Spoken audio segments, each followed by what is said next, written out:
Before we get started, let's ask God's blessing upon our meeting today. Lord, we thank you so much for the Sabbath day, the beautiful day that it is. We pray that as we open up your information that you provided for us on our health, especially dealing with cancer, we pray that the Holy Spirit will guide my words and our ears so that we hear what we need to hear. And we thank you for your love in Jesus' name. Amen. Amen.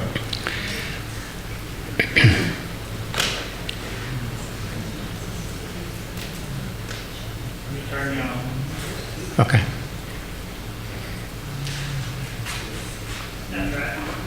Okay.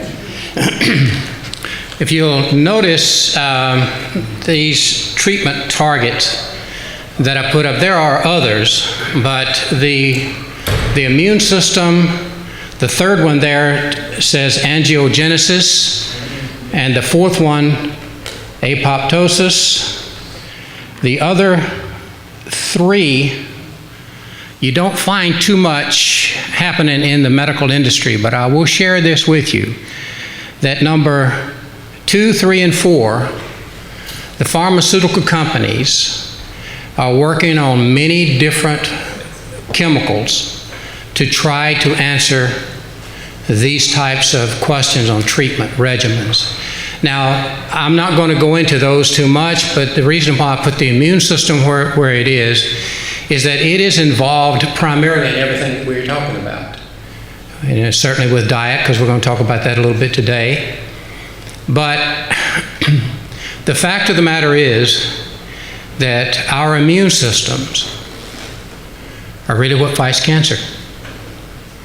Even to the point where, if you understand the cytotoxic concept of chemotherapy, it does kill cells. It kills good cells and bad cells, right? I mean, we know this. And in fact, what we find most often is when an oncologist tells a person that we're going to place you on chemotherapy, you can't take any antioxidants. So that basically leaves off fresh fruits, vegetables, seeds, grains, and nuts, right? Because that's where we get our antioxidants. Do you know why? Do you have any idea why they would not want them to take these products with antioxidants? Promotes healthier cells. Okay. It actually does more than that. It interferes with the chemotherapy direct, so it doesn't work as well. And so, I'm going to preface the entire conversation on cancer, every meeting, that if you know of someone that has cancer or you have cancer, you need to pick a treatment regimen and stick with it. I have people vacillating back and forth between chemo and radiation and natural.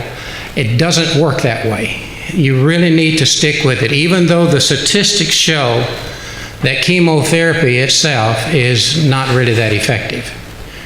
But it is effective to a degree with some people. I'm glad we have it, to be honest with you, because individuals that do not want to stick with a natural regimen, they have to have something to treat this disease. But it's barbaric, is the way that I have put it, in the current therapy regimens. Now, the three that we're talking about, we're going to start with the immune, and then maybe we get into angiogenesis and apoptosis. But the reason that I'm bringing these out is that recently I've been reading a lot of scientific journals and preliminary research that they are looking to effectively produce immunotherapy in a form of a chemical. It just doesn't work. God designed our systems, and the immune system is it's so marvelous when you start studying it with the trillions of cells that are involved in it, how they work together to fight certain types of condition. So we're going to talk about the immunity this way. Cancer starts with one cell after its DNA is altered by free radicals. Again, can you help me out? What's a free radical? That's running wild. An electron that's running wild. It's exactly right. It's an electron running wild. They're formed normally in our bodies through the biochemical processes and biochemistry. It's necessary for a lot of different things, but the problem that we have in this day and time is that we're inundated with radiation, with the chemicals that they have in the air, with the foods that we're consuming. A lot of times they have these components that actually increase these free radicals. So the DNA is altered by the free radicals, toxic exposure, ultraviolet radiation, or a random error in cell division. Now, I was asked the question, how many individuals, and I want you to guess at this number, this is new statistics, how many people do you think would have a hereditary propensity for cancer? Just a percentage. I'd like to hear a number. What do you think? 40%? 50%? What? Would you take 5%? This is the absolute last information that came out of the National Institute of Cancer. 5%. So where are we getting this cancer from, folks? Why are we in epidemic? What do you say? Food? What else? It says it right here.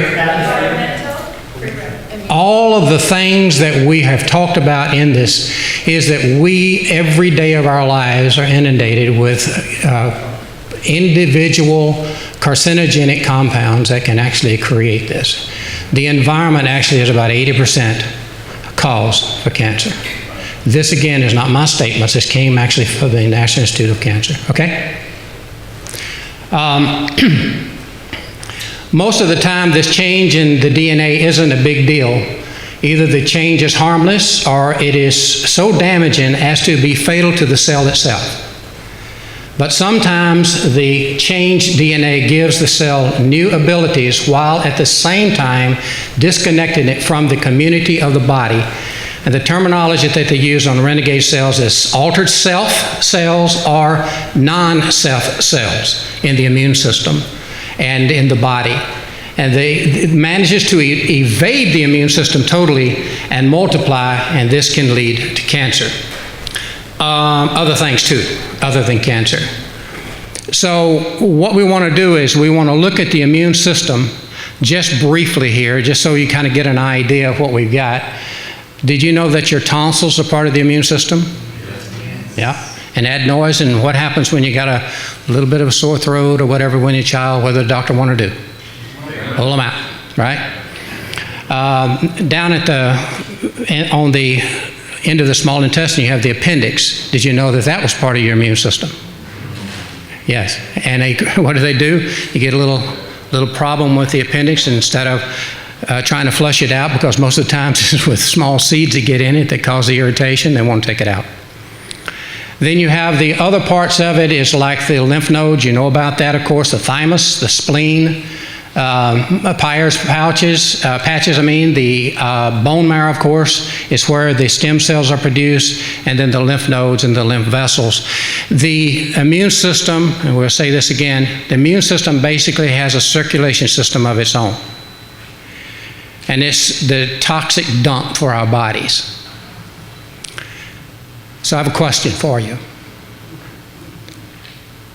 I'll give you a case study of an individual, a woman with breast cancer.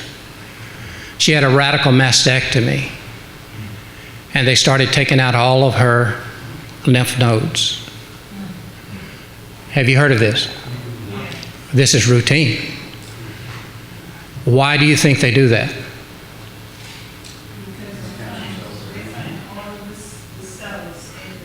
They're trying to see if there's any other cancer in there, correct?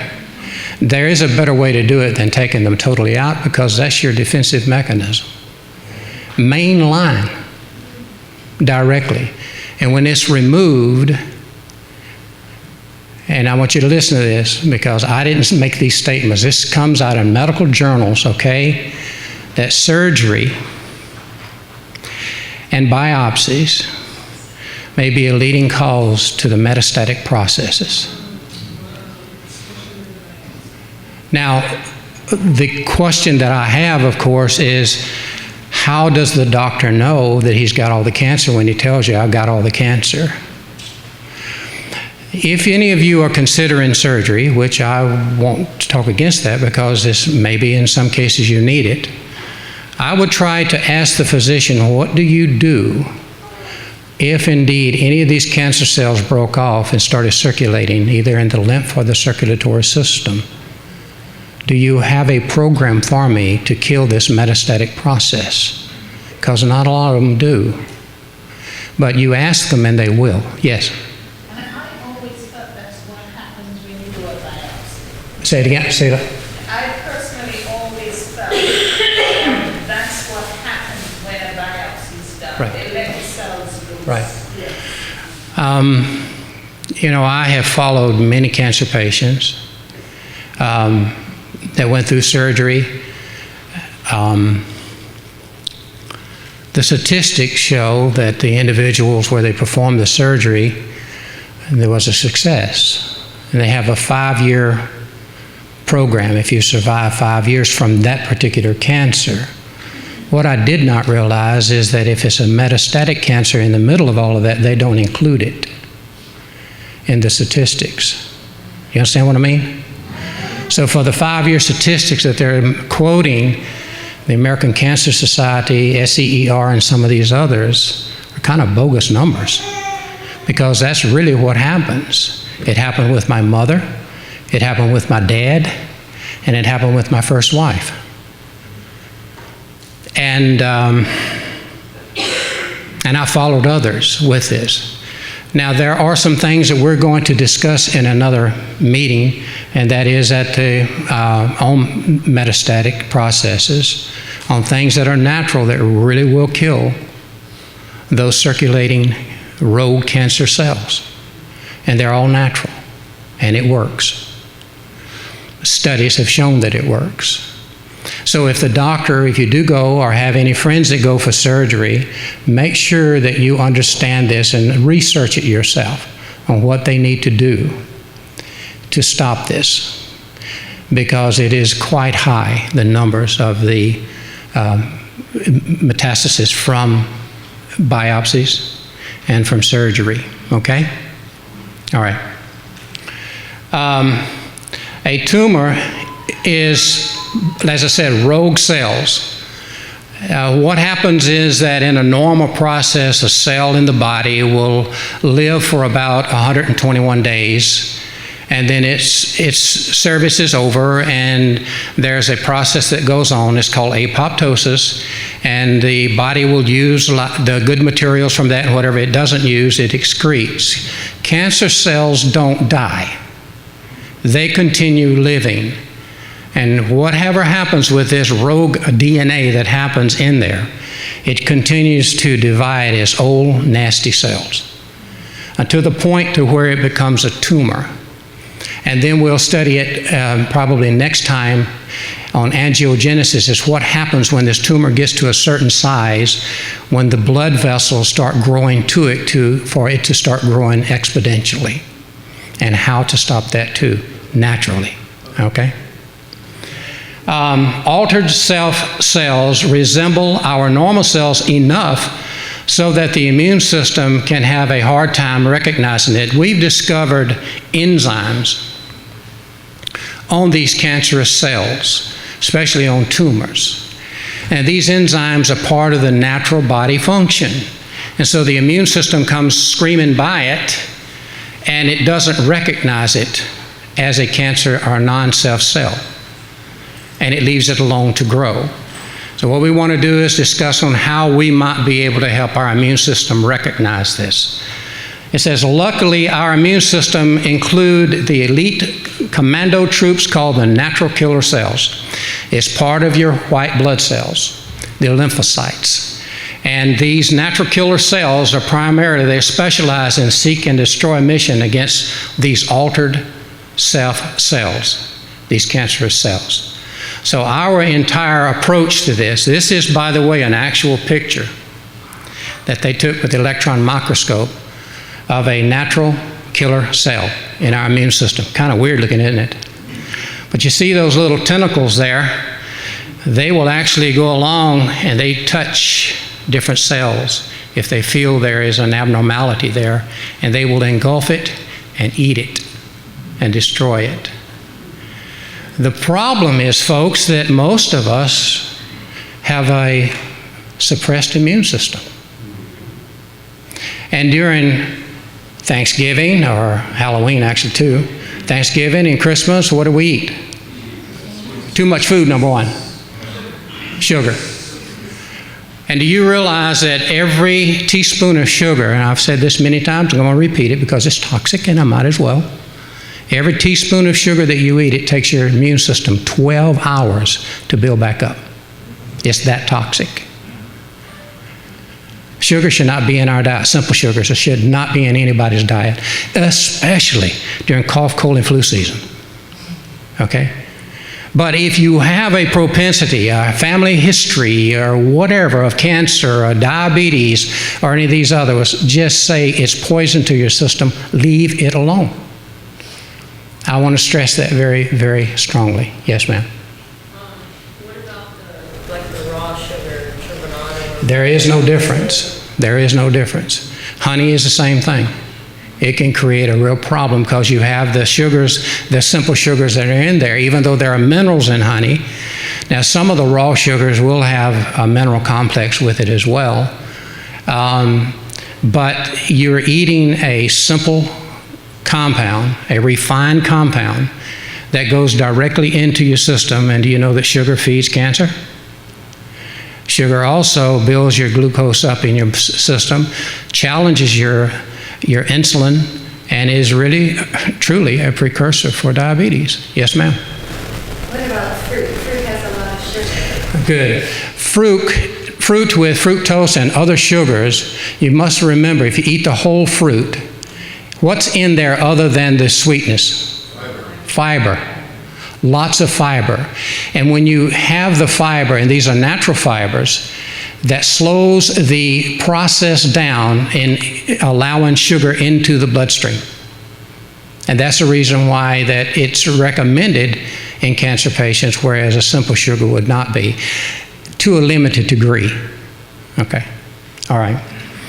But these natural killer cells are something that we want to discuss because we all need them, and we need them in abundance in our system, especially during the cough, cold, and flu season. And again, if you have the propensity for, cancer as a family history. Yes, ma'am? How about honey? Honey is the same thing. It's a simple sugar. And I tell people you can eat it, but eat it with limitations, because again, it will spike your blood sugar. I challenge anybody here that has diabetes to eat honey and then check their blood sugar right after that, and you'll see it goes right on up there. Very, very high. Yes, ma'am? What do you think about, I think it's the Agave? agave. It's simple sugar too. You must realize, we've been given a good story, folks, if you watch television long enough. Stevia, on the other hand, is a fiber. Yes, a lot of people don't like it, but it's very, very sweet. It's about 400 times, some say 200, but it's about 400 times the sweet as sugar. And I got to share this with you. On your tongue, you have the receptors for sweet and the receptors for bitter right next to each other. Guess what? You eat too much of that and it gets bitter. It's that sweet. Just a pinch of stevia will give you the sweetness if you need that. Okay? There are several others that are coming out. I just found one. It was about 3 weeks ago. A company sent to my lab a sugar that's made from oats, sweeteners from oats. And so I'm doing an analysis on it now to find out what are the sugars and if it would, where it fits into the glycemic index. Because, before I recommend anything, I want to find out what it's doing to the body. They tell me it's got fiber in it too. It's going to be on the market probably sometime midsummer. Okay. All right. Any other questions? And please feel free to ask. Okay. Chester. People don't realize that guava has more fructose in it than high fructose corn. Yeah, it does. It really does. In fact, it has other sugars in it too that are just as detrimental too. Okay. Now these are, yes, Granny. When you say high fructose, I know that that's been a no-no. Why do they say high fructose? It's a high fructose from corn. Primarily, that's where they get that name. Because it is refined in such a point that there is no nutritional value to it. And the studies that have been shown is that this particular fructose, and there are others too, even grape fructose, has a tendency to cause hunger. You can eat it as a dessert and then you're still hungry, you want to eat something else. So it really works great for obesity. Yes? Fructose, refined fructose metabolizes through the liver the same way that alcohol does and causes the same kind of damage. It does. And it is it's a sugar that really you should stay away from, even if it's on. And you got to understand, the industry uses a lot of it in a lot of foods. You're not going to expect it, but it does the same thing as Chester is saying. Now, I want you to understand that these are suggestions on how to build the immune system primarily, especially the natural killer cells that we're going to go through. If you've got any questions on any of this, please feel free to ask, okay? Diet, I always put it as number one. It's very, very important. I'm going to read this to you. It says it can tear us down, or foods can build us up. Specifically, food that is whole and fresh, like fresh fruits, vegetables, nuts, and grains, has a very strengthening effect on our immune system. And we'll talk about the antioxidant aspect of it, but there's a whole plethora of other things that you need that you're not going to get if you're eating meat. All right? So strong is a correlation, in fact, that the National Institute of Health had developed a designer foods program to study the cancer-preventing effects of cruciferous vegetables like broccoli and cauliflower. About 3 weeks ago, I got a bulletin from Johns Hopkins. How many of you have heard of Johns Hopkins? You think it's pretty prestigious? I want to let you know that Johns Hopkins has an entire department now within their med school that are studying nothing but cruciferous vegetables. That's all they're doing.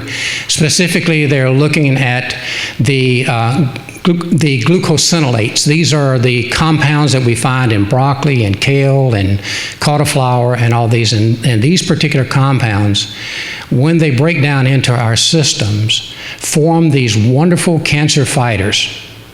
Sloan Kettering, major cancer hospital, I mentioned this before, has an entire section on these particular phytochemicals that you get out of broccoli, for instance. We're going to talk about one of them today because I think it's really very important. How many of you heard me talk about microgreens? Well, I'm going to mention it again because this is a new study that came out of the same institute and also the University of Florida. They have found that in the microgreens of broccoli, kale, cauliflower, and all of these, now this is their statement, not mine, it has between 40 and 100 times the amount of these cancer fighters as would a mature plant of broccoli, kale, and cauliflower. If you know of anybody that has cancer, they should be growing these. They're so simple to grow. And if you, again, I'm going to offer, if you want to find out how to do it, come and see me, because I definitely would love to tell you. All right. But again, because the National Institute of Health understands this, they have set up this program now just to study this. All right. This is the vegetarian food pyramid. You've seen food pyramids before, right? Now they have one for vegetarians.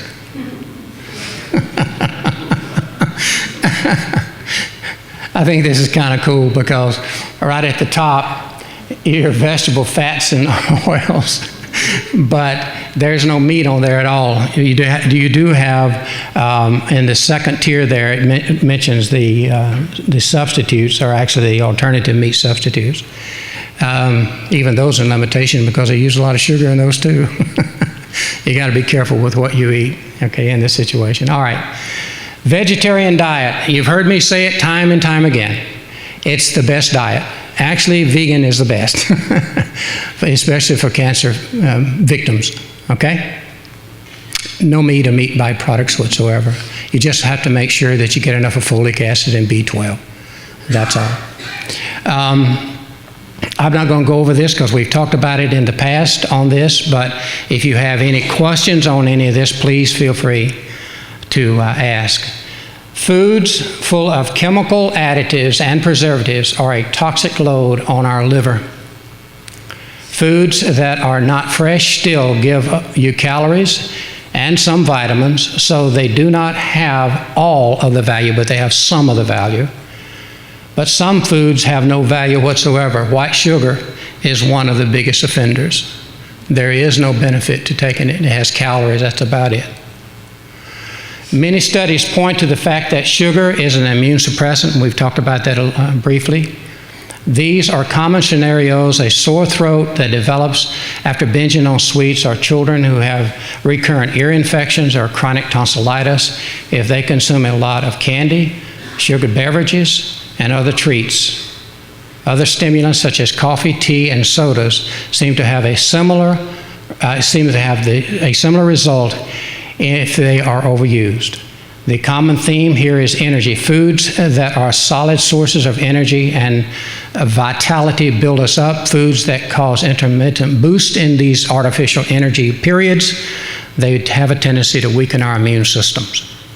All right? What other foods other than, say, sugar do you think would cause an immune suppression? Say it out loud. What? Milk. Okay. Polyunsaturated fats. Saturated fats. Yep. Polyunsaturated. Well. Any others? White refined. What? White refined. White refined, like what? Starch. But don't you get whole wheat bread?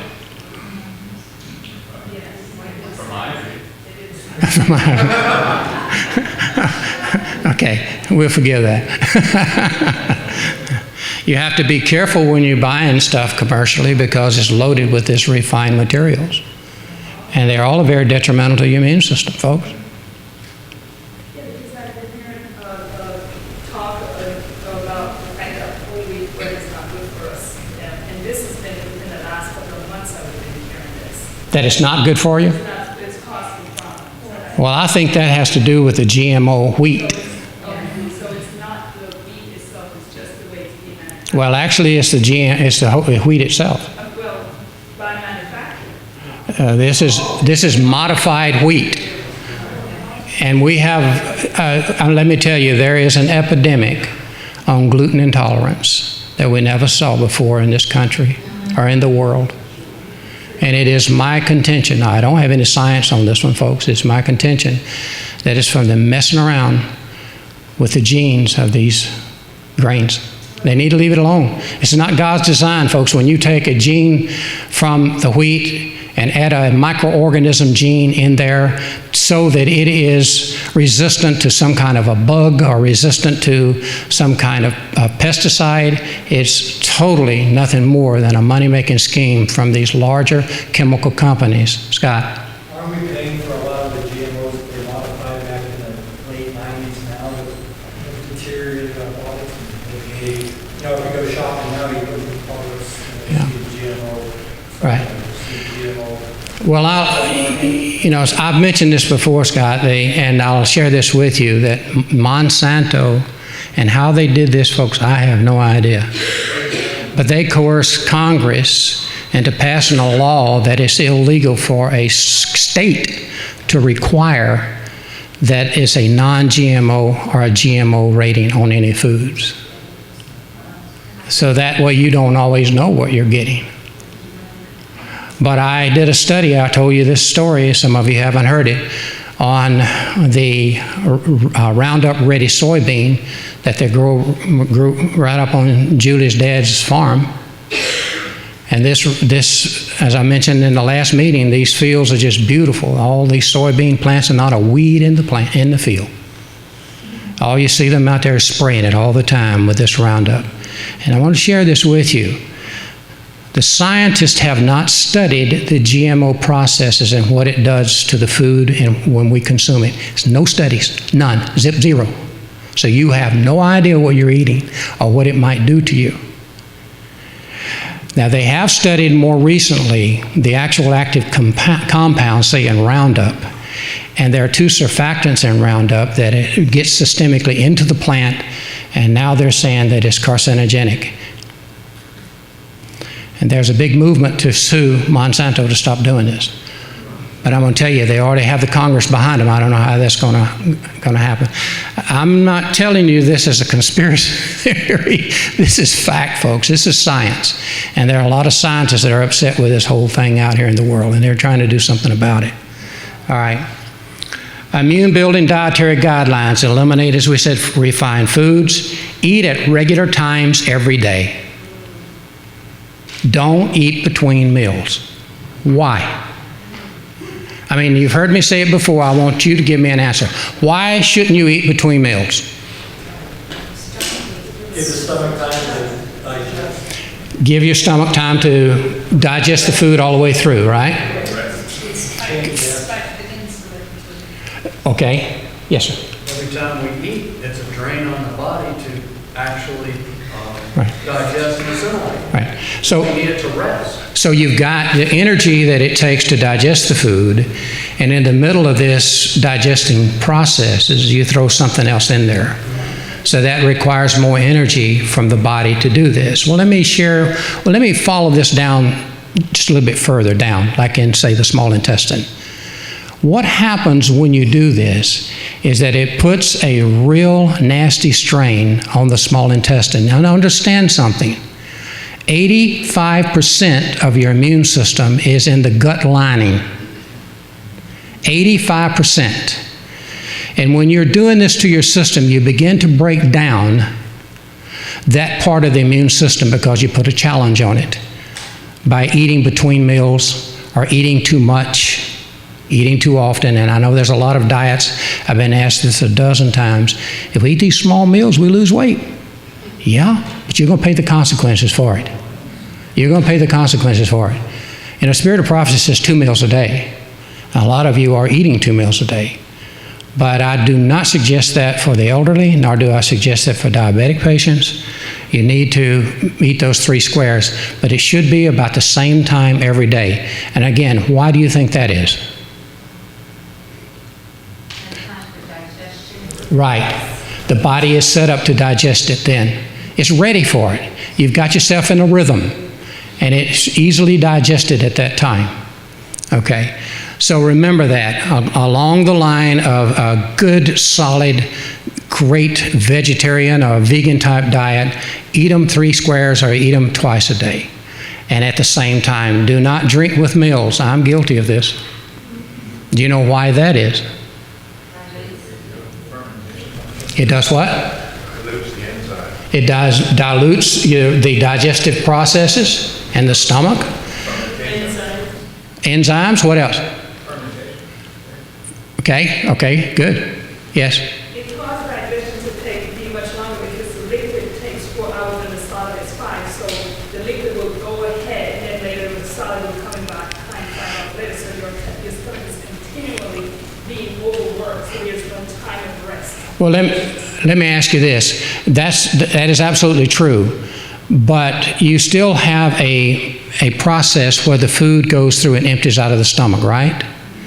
If the food empties out of the stomach is the beginning processes of digestion, correct? It finishes this digestion in the small intestine and the large intestine. So if the food gets into the small intestine in this form that the small intestine can handle, it's going to go through, and that is where we get a lot of allergies, folks.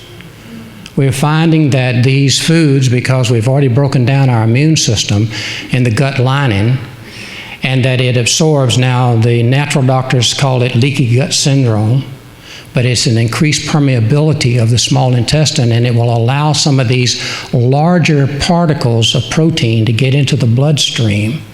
And as soon as it does, it forms these allergies. It also challenges the immune system. It starts breaking it down by doing this. And your body cannot build up fast enough if you continue doing it every day. Okay? All right. It's just simple little things, you know, trying to remember. I know some people that don't drink with their meals, only a few. Of course, I'm finished with my meal about 30 minutes before they are, because it takes time to masticate it and get it down, right? But that's the way the body is supposed to be, because that's where your digestion starts, is in the mouth. So if you're flushing it right on down the gullet, it's not going through that process. Yes, ma'am. But didn't you also say that it's your saliva that needs to, I know we talked about this briefly, but it's your saliva that needs to mix with. That's what I just said. For your body to absorb all the nutrition from the food. Right. It starts the digestion in the mouth. That's where it starts. Okay. Do not eat after 6 p.m. How many of you eat late? No, don't raise your hand.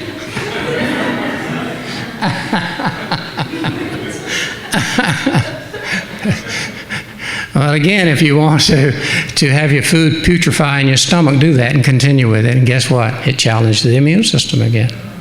And it's a chronic situation, folks. A lot of people do this, okay? But you need to start the habit of eating early so that your food is out of the stomach, at least most of it, before you go to bed. Because it also disrupts your sleep patterns, and that's another thing that we're talking about as far as our immune systems, okay? Drink 8 glasses of water daily. I'm going to just simply use that word. I mean, just drink a lot of water, okay? And no fruit juices don't count. Coffee, tea, colas, they don't count. Water. Adam's ale. That's what you got to have. Why? By the way, 8 glasses, say, for the average size male, would just keep you just about this close to dehydration, but you're just over the top. If you miss it, your body is dehydrated. Do you know that you're dehydrated? No, you don't. But guess what does? Lymph system, circulatory system, and the immune system. It's got to have that fluid to flush and keep it going all the time. It's extremely, extremely important to drink that water. All right? And the reason why I say avoid, yeah, Granny. What are your guidelines? Take your weight, divide it in 2, and drink that many ounces a day. No, in relationship to the food, to eating, how soon before and how long after before you drink that water? 30 minutes before, an hour after, routinely. Okay. You know what could be happening is when you drink a lot, and I don't often drink, but if I drink a lot of water, I start having burning. Burning? Yeah, burning sensation. In the esophagus? Or the hiatal area? We'll talk about that. Okay? We know how to get rid of that. All right? Why should you avoid concentrated fruit juices? We already said this, right? The sugar. No fiber. Very little fiber, right? And it's better to eat the whole apple, the whole orange if you want your juice, right? Okay. Eliminate coffee and cola. I don't think too much problem here, and eliminate alcoholic beverages. This study was done for another group that I had that were not Adventists. Yes, ma'am. Just to come back to the water, there's so much controversy again on the different kinds of water, whether it be distilled or purified or alkaline. What is your suggestion? Well, I have my opinion. Okay. Good, just everyday filtered water, not with chlorine in it, or fluorine, or chloramine. It needs to be filtered out. And charcoal filter is the best on that. Is good. RO water is really good, because distilled water, on the other hand, I'm not overly fond of it. A lot of people drink it. It has a tendency to deplete some minerals because the water will absorb them really quickly out of your system. Let me give you my opinion on water that has a pH that's above 7, 8. Hogwash. If you got to remember, your body is just so neat in its balancing effect. It really is. What's the primary pH you think of your stomach? Is it basic or acidic? Is it acid? Okay, if you're eating anything or drinking anything that's going to dilute those acids, would that interfere with the digestive processes? And the answer is logically yes, and it does. That's the reason why these antacids and stuff like this that you see everybody advertise are so horrible. It just destroys your digestive system. But it can stop heartburn. But I'll tell you how to do that too, and maybe at another meeting. All right. But that is my opinion. Okay. There are other scientists that think the same way, and there are scientists that go the other route.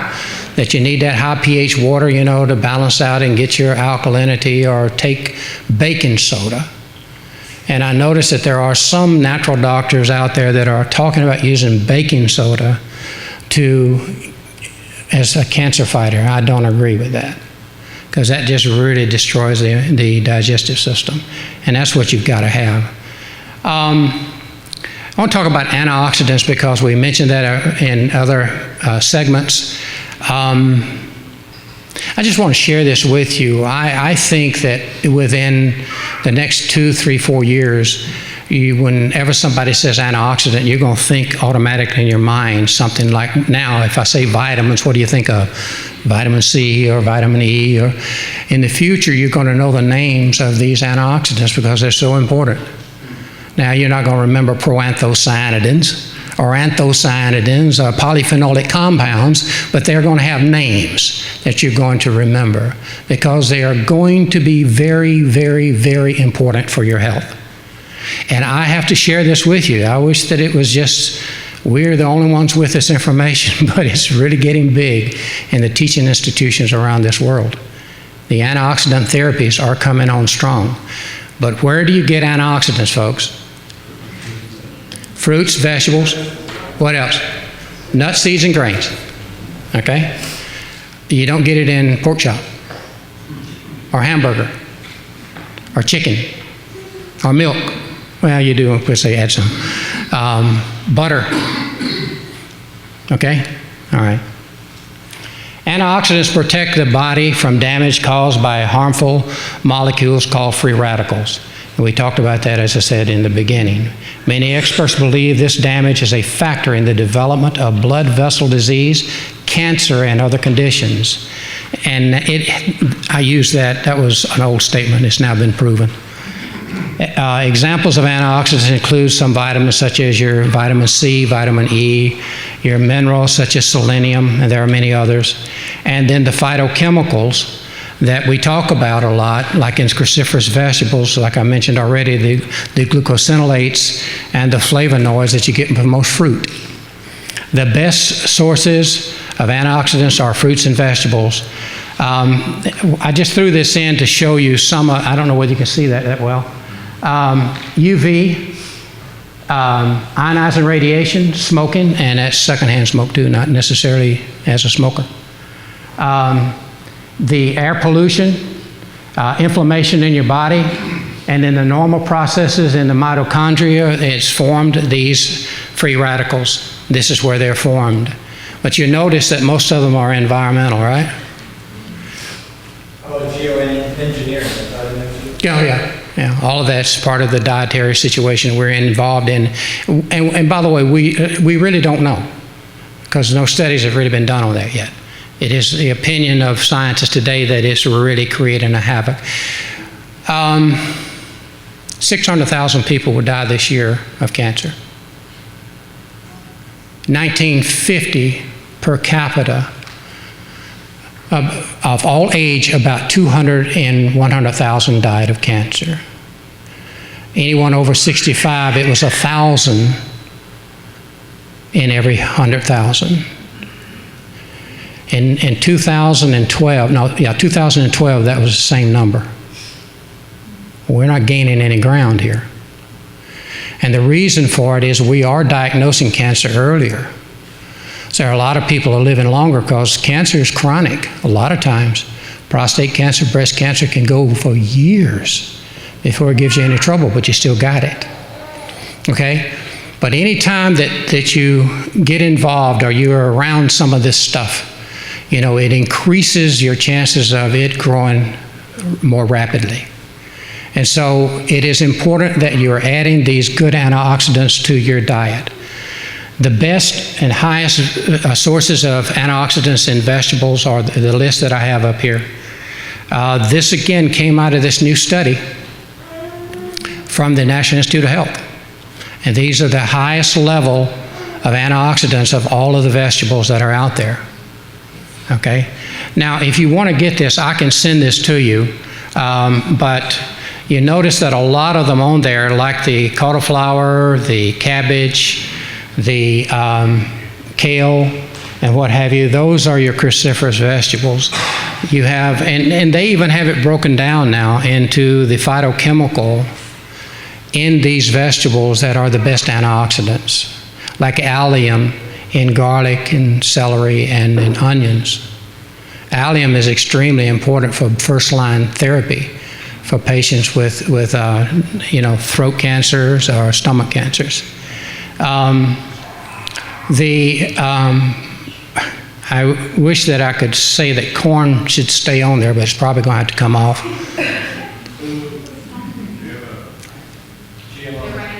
Because of GMO. Yeah, I'm waiting. I mean, can you get corn that is not GMO? Yeah, you're finding that there are companies now that are stepping out. They could get sued by Monsanto, but they're actually stating it that it's non-GMO corn. Our place has some frozen non-GMO.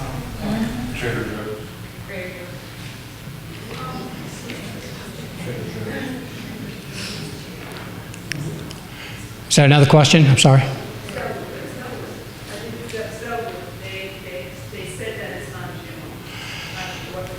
I couldn't answer that. I don't know. I know that it used to not be because they didn't have GMO when I was eating Zellwood corn. All right. You want me to wait a minute to get the rest of this? Because I've got another list of fruits that are coming up. All right. Is that okay? If you need to go back to it, let me know. We can do it afterwards. Got it? Okay. All right, the best sources of antioxidants in the fruits. These are the highest ones. And the study that was in NIH came out of Tufts University. This was their first stab at this thing. Now they've validated it at the NIH. These are the blueberries. And let me just add this with blueberries. Pretty much all of the dark blues and purples are very, very good. You remember I mentioned the word proanthocyanidin? Those are very important antioxidants, and they're in all the... And do you know where the antioxidants primarily are found? In the color, the skin, the color of it. That's where most of them are. I can remember as a kid, I used to peel my apples. I wish I hadn't now. But these are the ones that they have suggested as having the highest level. And you know about tomatoes, right? Now let me ask you a question, pop quiz. Tomatoes have lycopene, right? You know that word? It's good for the eyes, it's also good for cancer. Would you get more in a fresh tomato or a cooked tomato? Okay, I'm going to ask you this way. How many, raise your hand if you say fresh. Raise your hand. Okay, now, how many of you say cooked? Oh yeah, you're right. You know why? The cells break down better under a cook process. It's one of the only foods that I'll suggest this on, by the way. And it opens it up and it will not deteriorate when you're cooking it. And so it opens it up so you can digest it and get more into your system. Whereas in the normal digestion of tomatoes, you do get some, but it's just more from a cooked tomato. So here's a case for tomato soup. Pretty much, yeah. Eggplant is close with that, okay? All right. All right. Exercise.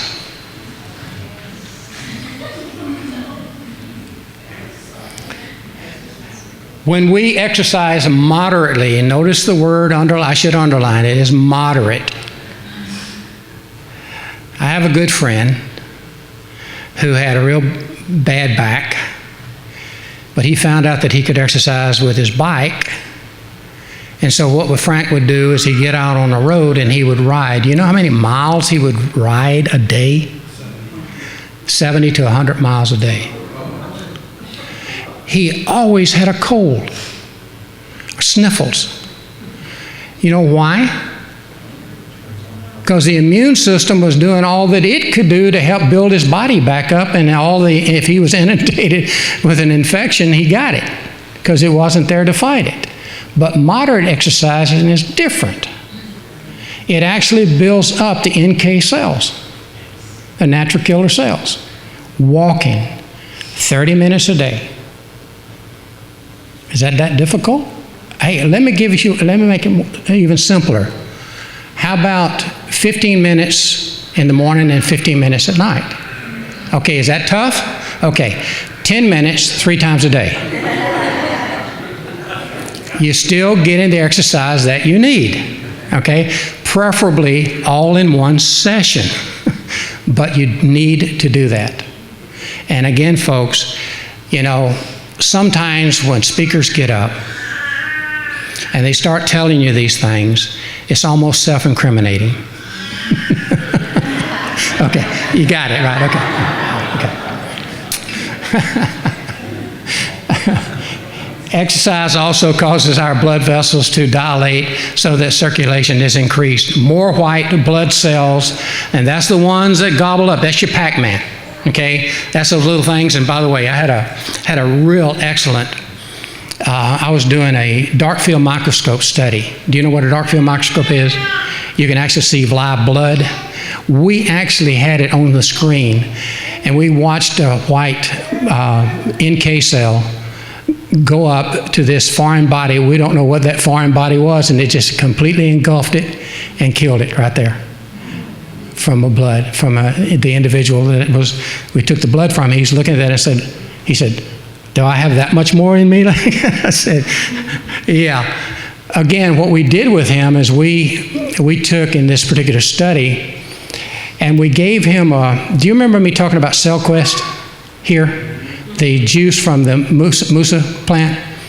We gave him some CellQuest, and we took his blood about 2 hours later, and we looked at his NK cells, and he had about twice as many. Now, you would have to do that quite a bit to really prove the point. It was enough for me to convince me that something was going on there, you know, that it was helping to boost the immune system. And in fact, that study was used at Moffitt, and Moffitt validated it. So that's one of the things about the product that they can advertise. So that your white blood cells that are going to gobble up these germs, and the deranged or demented, as I call them, cells, circulating to more areas of your body mean a greater ability to fight and prevent disease. And I just mentioned this, you know, 2 15-minute sections, 3 10-minute sections, but you do need to do this. Again, outside would be the best, but you can get it if you have a gym inside or can get to a gym. Try to get that 30 minutes a day in, okay? You need to maintain your activity for a full time period without undue strain or fatigue. What do I mean by that? That's if you're walking, you need to build up a sweat. but you don't get out of breath so you can't talk. You can still carry on a conversation and you walk. All right? That's a moderate exercise. If you're jogging or whatever like that where you can't even talk, that's too much. That puts a strain on the immune system, especially, again, if it's during this season of colds and flu. All right? Okay. Beg pardon? Has a 7 o'clock. I know they have it locally, but they have a half of exercise session at 7 o'clock. Excellent. Yeah, well, you can do it inside?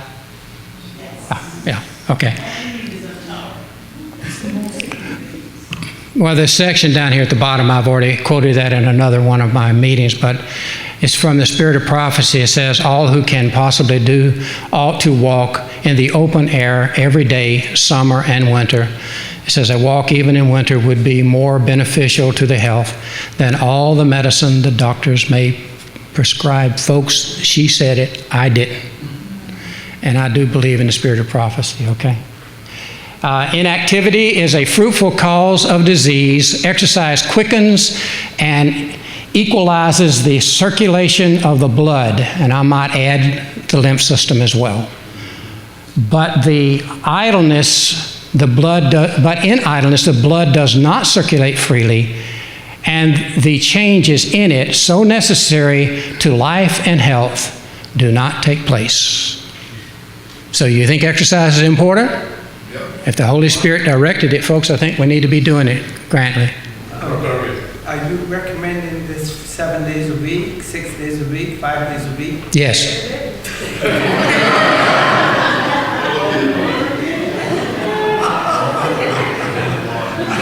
Whatever works for you.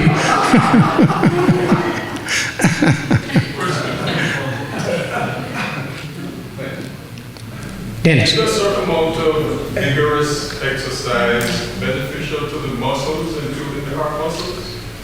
Like I what? don't mean like running a marathon or something, but let's say in your walk, if you're to walk brisk for a 10-minute period, or go to jogging. Well, remember what I said. It takes your immune system a while to build back up after you go through that. Okay? Weightlifting would probably even be better if you want something to build muscles. Including the heart. Including. That's been shown. Okay. Yes. There's a physical therapist. He can answer that question. You only need to hit high intensity for a short period of time to get the stimulus to typically improve.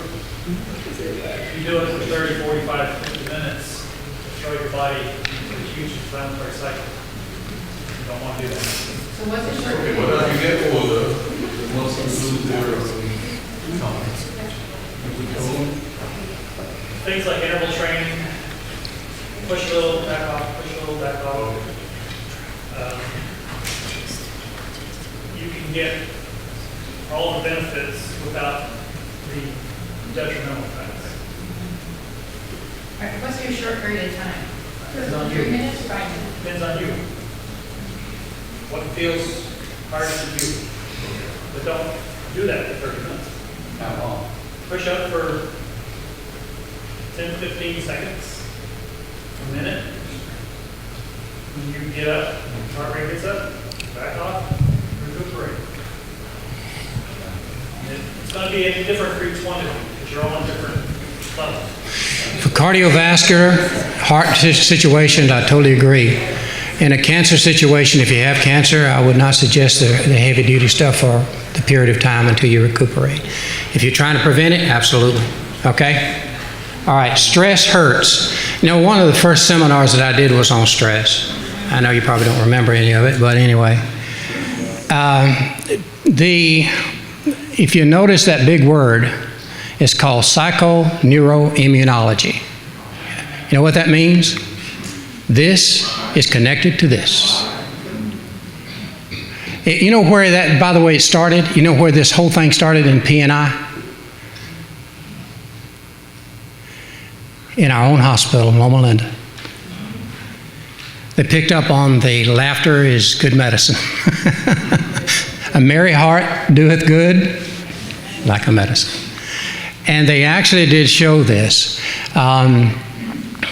individuals going through chronic conditions, what they have done now, they've actually put studies together so that they will have a period in their lives every day where they laugh.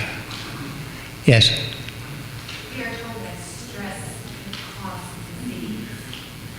Stress can cause disease. Right. Yes. How do you get we're born with different brains. Right. All of us is no two alike.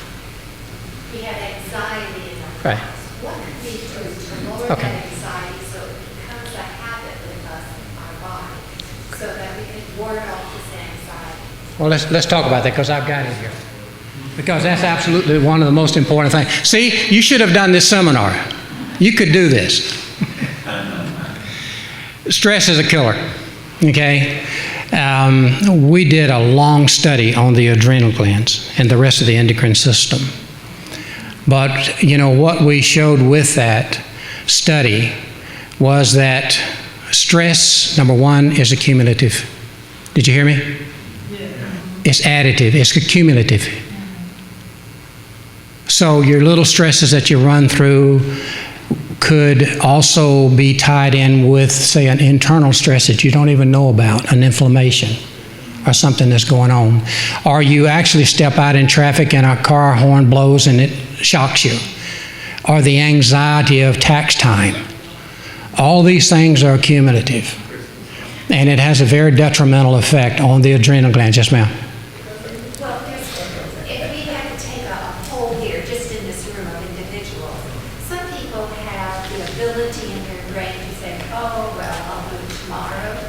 Then there's others of us who say, I'm going to do it now in the next 5 minutes, and if I don't clean that right now, my life is at stake. There's like poles of heart and brains.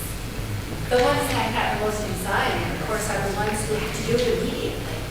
How do you talk to your brain and tell your brain to slow down? Well, you can say, brain, let's have this conversation. You're going to have to do something different here because you're killing me. That's right. And people seem to be born with this anxiety. It's in their personalities. And you tell them, slow down and smell the roses. I don't want to slow down. I want to get this done. I want to solve this problem. Well, I do resemble that remark, though. Go ahead. Yes, sir. She's speaking my language simply because a lot of us can watch or listen to a news program. Right now at Flight A501. Our minds are so fertile, we can imagine ourselves being on that plane.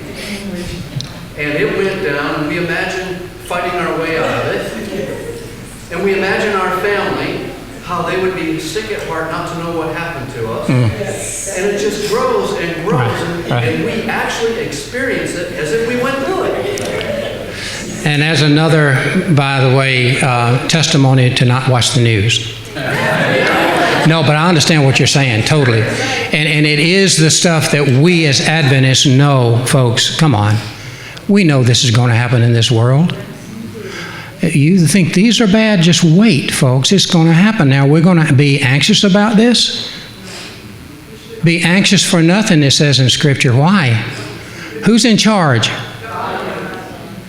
And I understand what you're saying because, like I said, I'm very serious about it. I do resemble that remark about that anxiety and that concept. In fact, that's the reason why I was involved in that study. Because I was trying to be able to cope with the stresses that actually caused a deterioration in my health when I lost my family.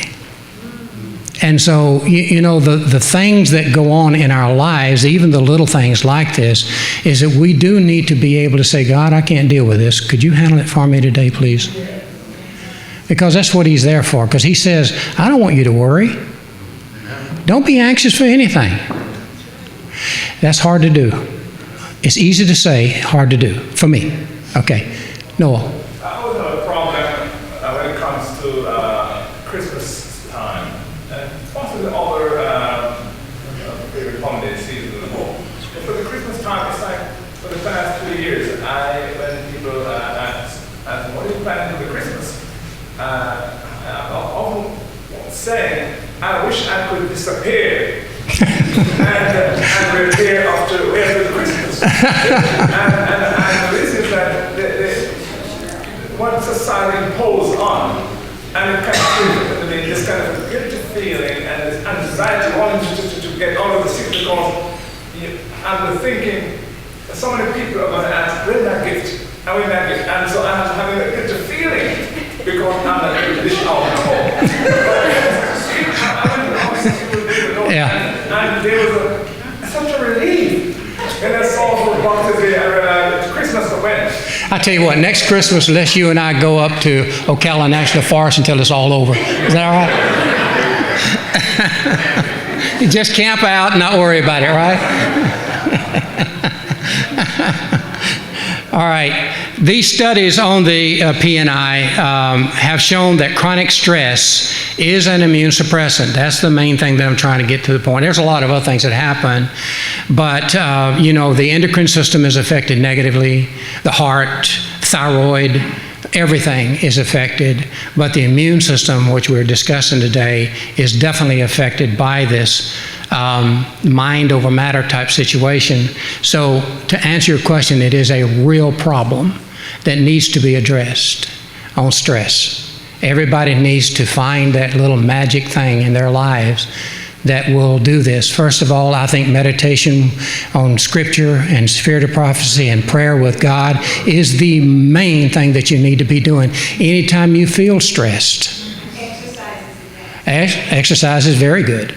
And again, it's an accumulation of a lot of things that we've already discussed here. It's things that you need to be doing. All right, but here's the answer. Let that bird go through. Work with what? What? Recreation. Weariness with rest. Disappointments with, okay, how do you do that? How do you do that? Disappointments, and you add hope to that. How does this happen? What? Absolutely. Yes, sir. One of my favorites is a statement I found in volume 7A of the Bible commentary, page 1183, volume 4. All trials received as educators will produce joy. It's redefining how you think. Exactly. We weren't taught how to think properly. Right. And so it's going to be a lifelong process. Don't give up. But that's a very good statement, Worry with trust, sadness with humor, stress with relaxation, doubts with optimism, excitement with quiet times, loneliness with friendship. Right now, we are a family. The church is a family. A lot of times, you have a sympathetic ear. Sit down and talk about it. Really, you should. You know what it does to you if you talk about your problems? It relieves you. You're giving it to them now. And they can go tell somebody else, no, I'm just teasing. That's called gossiping. We don't want to do that, right? Jackie. I'm sorry, it actually helps the other person because sometimes when you're sharing with people what you're going through, you'd be surprised to know that they're going through it too. Right. And so you Right. kind of put the two Oh, absolutely. together. Absolutely. Yeah, well, you could be a blessing to each other. And remember, when you're doing this and you're sharing, or people are sharing with you, what you do, pray with them about it. Man, that sure does help. Now that is to me, is a real solution to a lot of problems. Okay, all right. Our time is running out. Relaxation helps. I'm not going to go into that too much because we already the mind over matter thing. But there are supplements that we're going to talk about. You've got the adaptogens are products that were studied in Russia from about 1942 to about 2000. They studied these, and they have over 3,000 studies showing that these particular compounds in nature that God has given us have a tendency to work on stress factors in the body, the results of stress. For instance, as I mentioned, the adrenal glands or the small intestine and its effect that having your endocrine system all off.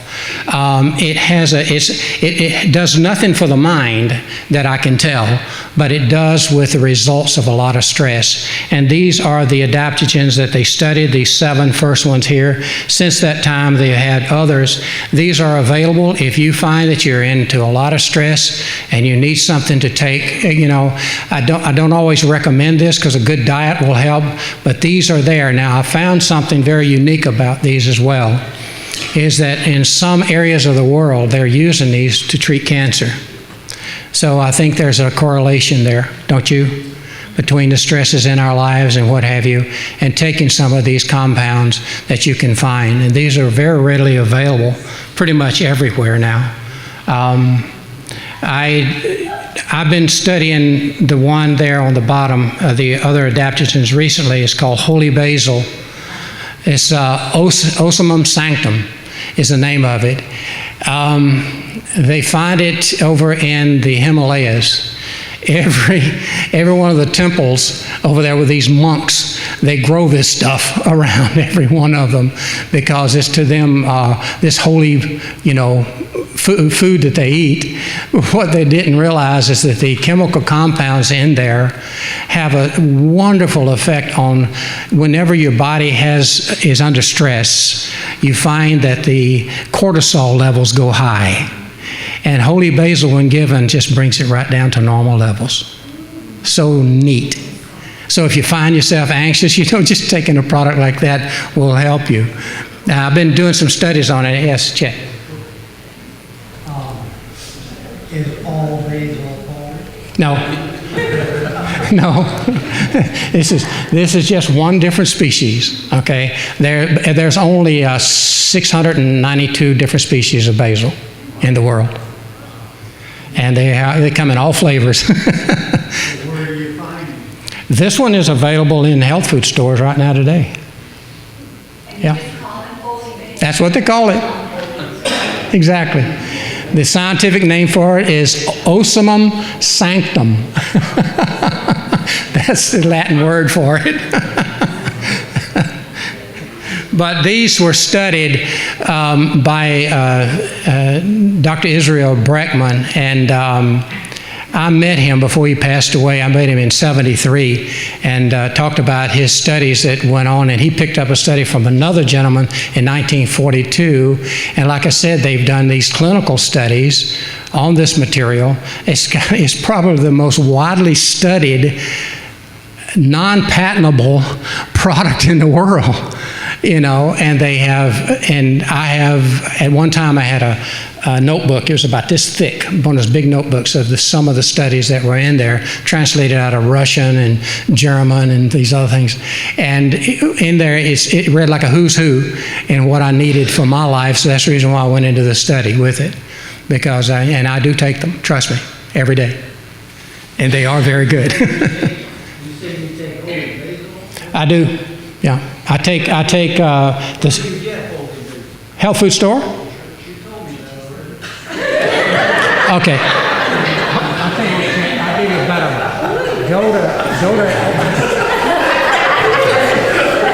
I'll get you some. Come see me. All right. Good, because I'm going to be growing it, Chet. Okay. 55 or 7 people in here, so when you get 57 people, I hear you. They sell it at vitamin shop. Yeah. Yeah. The health basket, right here next to Walmart. Yeah. They've got a good selection. Okay. Yes, ma'am. What is your thinking about supplements where it's torn apart, where you just take the Extract? The active ingredient. that you want? You talking about the nutraceutical aspect of it? The chemical out of it? Yeah. Okay. Yeah. Like for instance, That one part. in grape you find resveratrol, Yeah. right? Or in Polygonium cuspidum, it's also there too. Taking that particular herb on a daily basis, right? Or taking the whole herb. I'd rather eat the grape, if that's what you're asking. I mean, like for But this kind of thing. for cancer, or anything like that. One of the studies that I'm going to share with you was on, this was again a study that was connected with 3 different institutions where they were looking at resveratrol and the chemical compound that's in broccoli called sulforaphane, or sulforaphane they call it. These 2 compounds were given as a chemotherapy for glioma, and it shrunk the tumors. So could we take extrapolate out something out of nature that's getting close to pharmaceuticals, but people might need higher dosages of it when they're in a chronic condition. So that's when I recommend it, yes. What you're saying is they couldn't eat enough grapes. No. You only have about 1 milligram per glass of grape juice, and you need somewhere in the neighborhood of 1,000. That's a lot of grape juice. So yes, to answer your question. Now, again, you must understand something here. There are two pictures here, 2 different stories. Eating your whole foods and preventing this stuff. But if you've got a chronic condition, then I am going to step out and say, hey, look, I would much prefer taking resveratrol and sulforaphane versus taking the chemotherapy that's going to have my hair fall out, I'll be sick constantly, and I may die from it. Okay, but the thought is that, if you could eat enough, you could basically prevent it. Again, I go back to the statement that I made about the microgreens. We've discovered something. This is all new, folks. 100 times the amount of sulforaphane than in a full broccoli head, or whatever you call it. That's a lot. So a little handful of those microgreens, which by the way are very tasty, a day would give you a therapeutic dose of sulforaphane and the other compounds that are in there. And there's a plethora of these that the NIH and these other people now are touting. DIM is one. There's the thiols and all the other sulfur compounds that are in there that are also cancer fighters. I don't know. To me, I eat them pretty much every day. You can buy Johnny seeds, you can get them from anywhere. A lot of people have seeds. And affordable. Well, they're pretty affordable. Okay. Oh, yeah. You don't usually very few seeds, out of that. And then if you want to know the truth of it, they're all heirloom that they sell. So guess what you do? Grow it, harvest your own seeds. Exactly. Let's be farmers here. Let's help each other out. This is good stuff, folks, okay? All right. We're running out of time. I have just a few more slides. Is that okay? Okay. All right. The spiritual dimension is, as I said already, it is the most important part of this thing. You find that, in your studies, in your prayer, your supplication to God, you lay out your stresses, your troubles, and what have you. I tell you what, this is the most beautiful part about our communication with God, is that you just say, I need your help. That's all you got to say. And He is so willing to help you with this. He really is. And so are we. Okay. So now that I understand all about that stress level, in the past it used to really bother me, but now I can't do it. You've got to do it for me. You have to. And He does. It may take time before you see the unveiling. But if you're really sincere, you keep asking Him to take care of it for me. And it will work out just the way it needs to work out. It may not necessarily be the way you want it to work out, but it works out for the best, doesn't it? Okay. Yes, ma'am. Just one other point is that when we talk about stress, when we talk about relationship stress and things like that, and we talk about spiritual study, one thing that's very key is that in our families, in our marriages, we should be studying together, because a lot of the stresses and things, you are attacking them together and as a unit and with God. And that takes on a whole new element when we come together and study.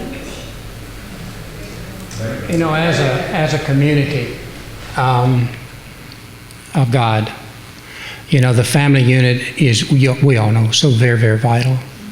But the church family unit is also very vital. Because, folks, we're going to run into a lot of stresses in the very near future. Just be expecting it, okay? We have to stick together. We have to pray for each other. We got a prayer list, you know, and if you've got a condition or anything like that, you really do need to put it on the prayer list. Don't be embarrassed by this, because more prayers, you know, I'm going to bring you that study, beautiful study that was done at the University of, I think it was University of Texas Southwestern Medical Center, on prayer for surgery patients. Didn't even know they were being prayed for. And those that were being prayed for healed about 5 times as fast as those that weren't prayed for. Is there power in this? We've got to understand that we are not in this thing by ourselves either, okay? And all the little things that happen to us. And I'm not saying we need to confess everything, but we do need to talk about these things with each other, all right? I'm sorry, I have to go right here. The World Church is starting a 7-day of prayer. Yeah. Starting this week, the 7th, for 7 days through 10. So the prayer group is going to be a part of it. You know, but it would be something good for the church members. We can see it on hold. We're going to be praying it. Right. That's a good. Praying for Christ soon coming. You know, praying for our missionaries. We had a message today from 2 that are going into a real depressed area. We should support them with our prayers at least, okay? The eliminating toxins, and as a trained, physician in natural medicine, I mean, you're not going to find this in allopathic medicine, folks, sorry. The first thing that old docs told me when I was in there said, all diseases starts in the colon. You know, I laughed at that, but a lot of diseases do start in the colon. And you need to remember that we are being inundated with so many toxins today, and that especially if you have a condition where you are having to get rid of more material out of your body, so your body is breaking down cancer, or you have cholesterol issues or heart issues or whatever. It's very, very vital. It's the largest part of the immune system in our body, and it is in the mucosal lining of the gut, about 85%. Bacterial, fungal, and viral toxins located in the bowels have a tendency to grow out of control if colon homeostasis is compromised, if the balance is not there. When this takes place, toxicity occurs with the subsequent diminishing function of the immune system. A good cleansing program should always begin in removing the waste in your colon. If you attempt to clean your liver, your blood, or your lymph system without first addressing the waste in your bowels, the excreted toxins will only be recycled back into the body. Every patient that came to the clinic when I was in training got a colonic, or either that they put them on a good fiber diet, and they would go through that whole process. One young girl came in with leukemia. She was 36 years old. She was in her second trimester of pregnancy, and they would not treat her. She had leukemia.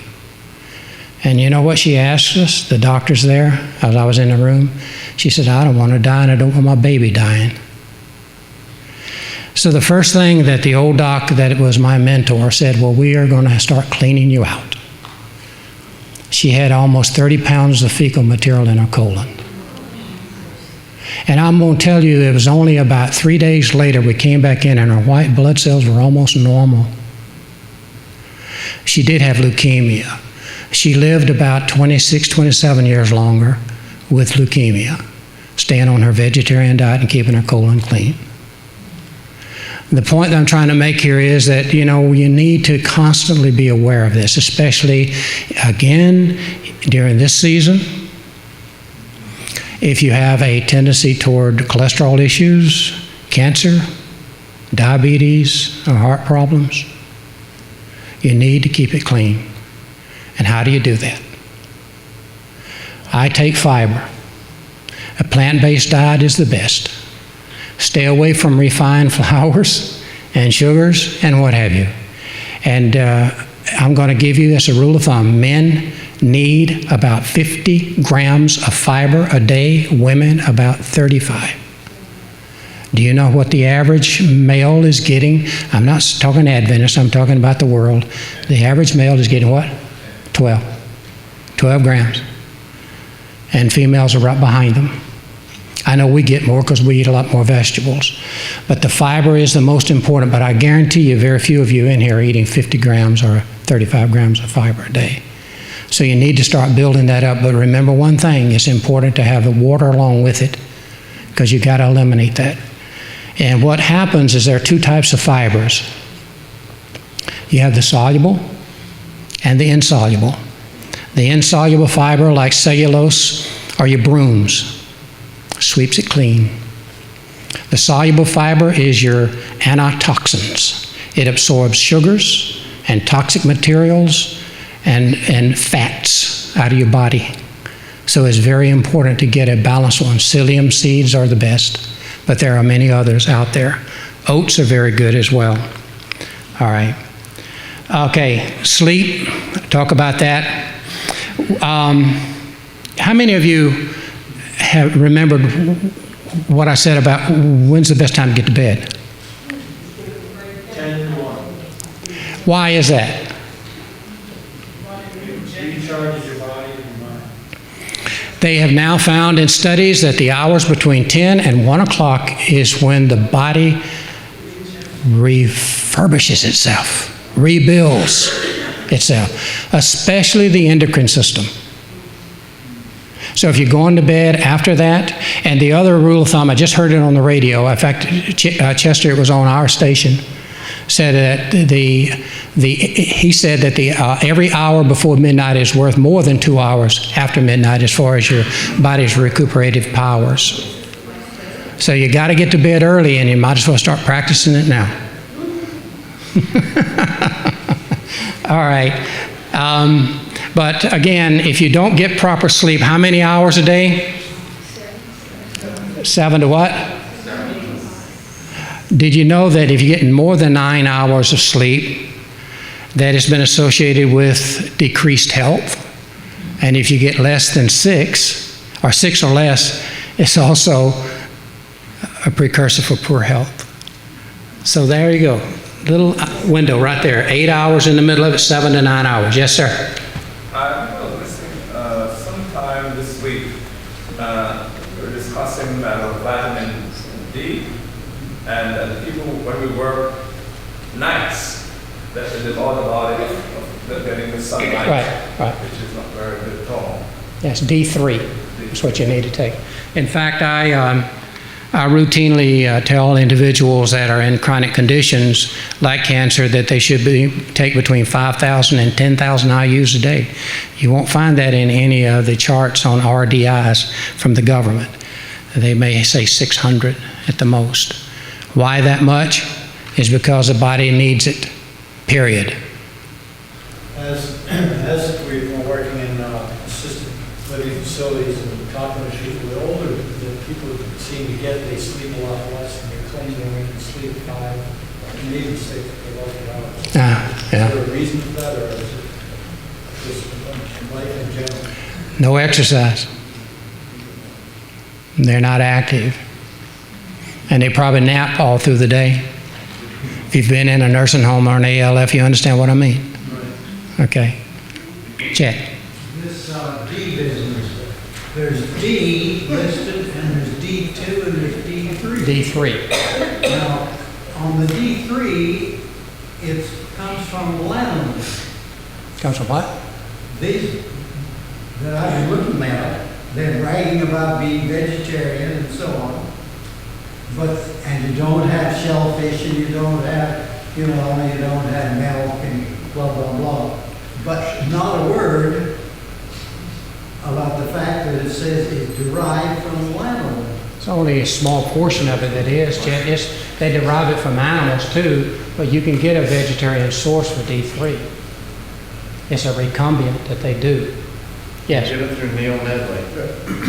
Neil Nedley, yeah. There are actually two sources, Garden of Life and the other one I can't even think of the name now. But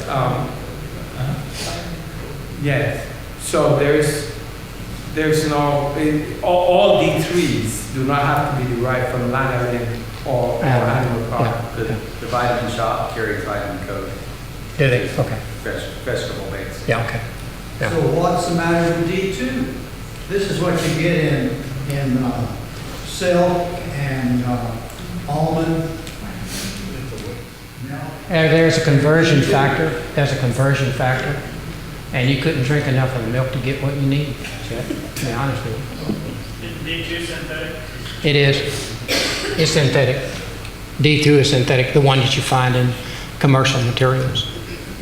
D3 is natural, and it's what the body converts directly into the necessary components, to fight, and we use it for cancer a lot.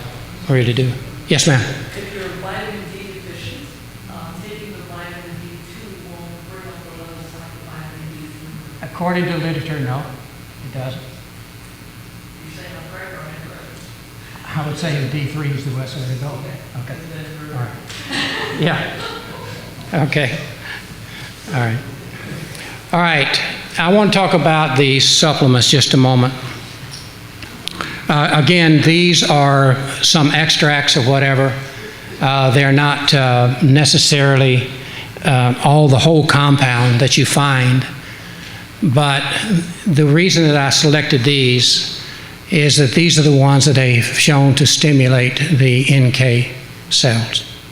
Again, that's your part of your immune system again, folks, that seeks out and destroys cancer cells.